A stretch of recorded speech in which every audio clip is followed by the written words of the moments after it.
context of trade, you could make the argument that a failure to enforce an environmental law is a form of a subsidy, because your competitors right across the border may be having to live up to their environmental laws. So if our domestic companies aren't, then in some ways they're getting an unfair trade advantage. So the submission is being filed by 3 individuals, all of whom live downriver from the tar sands. Their names are John Rigney, who lives in Fort Chipewyan, Alberta, Don Deranger, who spent a lot of his life fishing and hunting around the east end of Lake Athabasca, which is actually in Saskatchewan, and also Daniel Taselli, who's a resident of the Northwest Territories, who has also hunted and fished along the Slave River. So this river system flows north through Lake Athabasca and then keeps on going up the Slave and the Great Slave Lake, and ultimately down the Mackenzie, all the way to the Arctic Sea. It's also being filed by 2 nonprofit groups, the Natural Resources Defense Council in the United States with offices in DC, New York, and other places, and ourselves, Environmental Defense Canada. So the submission alleges a systemic failure to enforce the Fisheries Act, the Federal Fisheries Act, with regards to tailings pond leakage. What are tailings? Tailings result from the strip mining process in the tar sands. In order to get the bitumen out of all the dirt that's been dug up, they add hot water in vast quantities. This water becomes contaminated, and they send it into tailings ponds. These tailings ponds are now so vast you can see them from space. They cover an area of 130 square kilometers. It's estimated that there's about 720 billion liters in these ponds already on the landscape, and they generate more tailings at the rate of about 1.8 billion liters every day. This is a vast problem. The tailings ponds are constructed with the materials that the companies take out of the ground.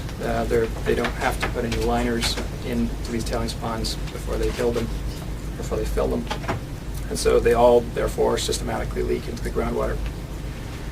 We put out a report about a year and a half ago which quantified the leakage based on Section 36.3 of the Federal Fisheries Act is the pollution prevention provisions, and it states that essentially thou shalt not put deleterious substances into waters frequented by fish. It also says thou shalt not put those same substances into places that could flow into fish-bearing streams. That would be, side creeks, tributaries, and groundwater. The federal government is essentially doing nothing to enforce this act. They are waiting for phone calls to come from Alberta to tell them to swing into action on prosecutions. Despite those 4 instances of surface contamination I outlined before, the phone has not rung from Alberta, and we doubt that it ever will. So the Commission for Environmental Cooperation, with whom we filed this complaint today, has investigatory powers with regards to citizen submissions. The Council, which is composed of the 3 countries, Mexico, Canada, and the U.S., decides on a straight 2/3 vote whether or not to accept the submission. We're not sure how Canada will vote, but we suspect it might be in the negative, so we've encouraged the other 2 governments that this is in everyone's interest to shine a light on this issue. I actually think this is a good opportunity because oil sands issues have never come before the CEC. So it's really even in Canada's interest, if Canada believes there's truly nothing wrong, to have a third party investigate and say so. I'd like to see the oil sands shut down. No, that's not what we're asking for. We actually believe there's several federal ways in which the impacts can be mitigated. And so, as I've outlined before, the Species at Risk Act can be applied. You can put into place a system of protected areas for caribou. You can enforce the Fisheries Act. You can enact regulations. Even as Delmec has said, they need to leave tailings ponds behind. It seems that we should set a timetable for that to happen. There should be a carbon cap put on the tar sands, just like everyone else all in the past. When the companies filed their new plans for tailings, only 1 of them complied. Only Suncor complied with the new directive. And so we don't actually know what the Alberta regulator is going to do now. There's this culture in Alberta that the companies just sort of say, well, I know that's what you say that we're supposed to do, but we're going to do this. How about that? And only 1 of them, was up to snuff. So we'll see whether the Alberta regulator actually has any backbone to force them to do it. So it's encouraging that there are these technologies out there, but without sort of a government sanction to implement, I don't think we're going to see them in action. On these documented cases of, I think it's projected surface water contamination, projected means that's what you think is going to happen as opposed to you have documented cases of it happening. Can you just clarify that? Sure. I mean, there's 4 that I cited. Right. The Shell Jack Pine one was projected in its own environmental assessment, which was several years ago. We don't know whether that's happened or not. Getting data on tailings pond leakage is very hard, and industry is self-reporting, so it seems to be a conflict of interest in our mind. The Beaver Creek incident with Syncrude was documented and has happened, and that was documentation between the government of Alberta and Syncrude. The incident occurred likely around 2004. The McLean Creek with Suncor was an academic paper by Suncor itself projecting that impact to that creek. Again, it's unclear whether or not it happened because we don't have any regulatory tracking of that. And then the final one is the Tar Island Dike, which has been leaking into the Athabasca River by Suncor, and I think they themselves have admitted that on several occasions. And it's the subject of several academic papers, including one from the University of Waterloo, which quantified it. So there's 2 are definite happened, and 2 were projected, and we don't know if they happened or not. Does the growing foreign equity, offshore equity, principally China, in the oil sands overall complicate this process?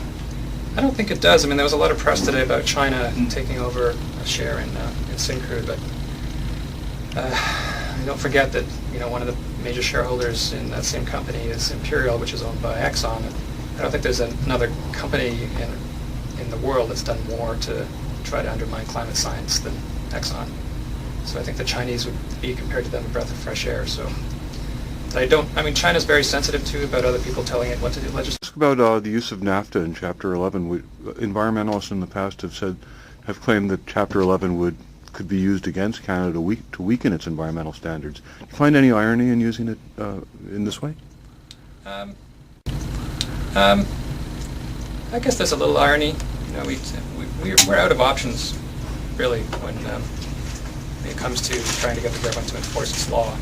The Canadian legal system is it's not like the U.S. system, where if we were a U.S. group, we would just sue them. We don't have standing, really, to do that here. And so, this is one avenue where we can, at the very least, embarrass the Canadian government into trying to enforce its law by having the Mexican and U.S. officials essentially pouring over our dirty laundry, which is not something that Canada wants. So, and we will withdraw the submission if we get a phone call tomorrow from Environment Canada saying, yes, we're going to enforce the law. That would be great, and that's what we're trying to do ultimately, is to get the law enforced. Yeah, and that's another one of the standard responses we hear to this. Don't worry about it, it's already polluted. Yeah. The extreme version is we're actually cleaning it up by taking all the bitumen out of the ground and making it better than it was before.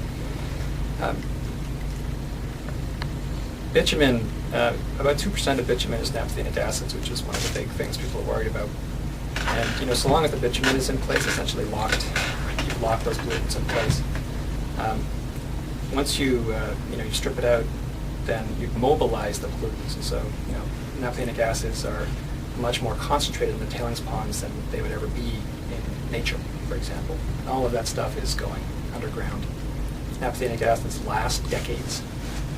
And so this is a case where these pollutants are migrating over time, and this may very well be a bigger problem for our kids than for us if there's essentially a giant leakage going on that will at some point make it to surface waters.